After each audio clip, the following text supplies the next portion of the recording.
Executives really presenting Wall Street with their case that the turnaround is here. CEO Brian Niccol previewing financial targets, which is the moment that analysts have really been waiting for. So in 2028, Starbucks now has plans for 2 to 3% revenue contribution from new stores, 2,000 more stores, including 400 here in the U.S.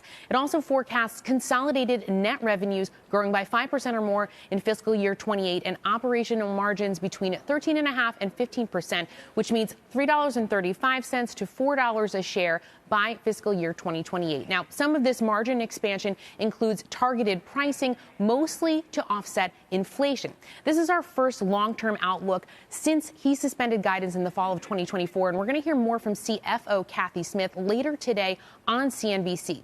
Now, in addition, execs previewing changes that are coming to Starbucks Rewards, now with tiers, so more frequent customers get additional perks.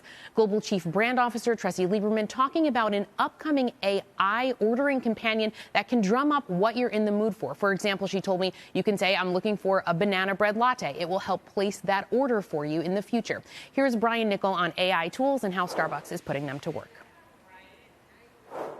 Efficiency gains that I think everybody's been talking about. Obviously, we're hard at work on that aspect, right? The scheduling, the labor forecasting, the supply chain elements.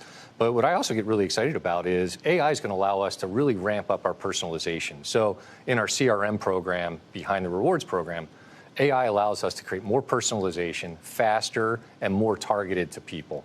It also allows us in ordering to make it even more frictionless.